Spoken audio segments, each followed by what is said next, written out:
தீர்மானம் 1. மாற்றங்களை நிகழ்த்துவதற்கு மாணவர்களால் மட்டுமே முடியும்.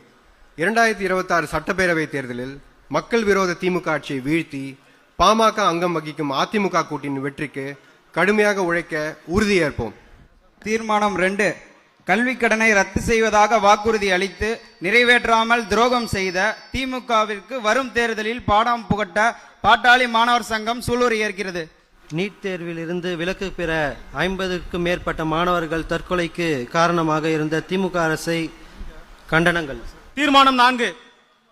தமிழக மக்கள் உரிமை மீட்பு பயணத்தின் மூலம் திமுக அரசுக்கு எதிராக புதிய எழுச்சியை ஏற்படுத்திய மருத்துவர் அன்புமணி ராமதாஸ் அவர்களுக்கு பாராட்டுக்கள். 1,00,000 வகுப்பு ஆசிரியர்களை நியமிக்காமல் மாணவர்களின் கல்வியையும் அறிவு வளர்ச்சியையும் சீரழித்து வரும் திமுக அரசுக்கு கண்டனம்.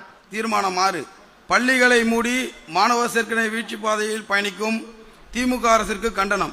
சிறப்பு டெட் தேர்வுகளை நடத்த தவறியதன் மூலம் 4 லட்சம் ஆசிரியர்களின் எதிர்காலத்தை கேள்விக்குறியாக்கிய திமுக அரசின் துரோகத்தை மக்களிடம் அம்பலப்படுத்த வேண்டும்.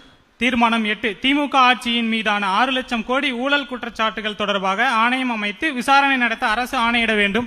மாணவர்கள் தமிழ் உணர்வால் ஆட்சிக்கு வந்து மாணவர்களுக்கு தமிழுக்கும் துரோகம் செய்யும் திமுக ஆட்சியை மாணவர்கள் மன்னிக்க கூடாது. 10வது தீர்மானம். தமிழ்நாட்டில் தமிழ் வழி கல்வி, தமிழ் கட்டாய பாடம் ஆகியவற்றை செயல்படுத்தாத திமுக அரசை கண்டனம். 11வது தீர்மானம்.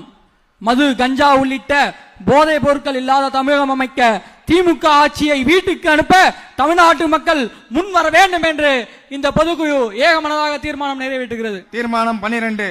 தமிழ்நாட்டில் சாதிவாரி மக்கள் கணக்கெடுப்பை நடத்த தவறியதற்காக தமிழ்நாடு மக்களிடம் திமுக அரசை மன்னிப்பு கேட்க வேண்டும். தீர்மானம் 13. படித்த இளைஞர்களின் அரசு வேலை, தனியார் வேலை குறித்து வாக்குறுதிகளை நிறைவேற்ற தவறிய திமுக அரசுக்கு கண்டனம். தற்பொழுது பாட்டாளி மாணவர் சங்கத்தினுடைய மாநில பொதுக்குழு கூட்டத்தில் கொண்டு வரப்பட்டுள்ள தீர்மானங்களை பொதுக்குழுவில் பங்கேற்றுள்ள நிர்வாகிகள் கரவொலி எழுப்பி நிறைவேற்றி தருமாறு அன்போடு கேட்டுக்கொள்கின்றோம். அனைத்து தீர்மானங்களும் ஏகமனதாக நிறைவேற்றப்பட்டதற்கு நன்றி.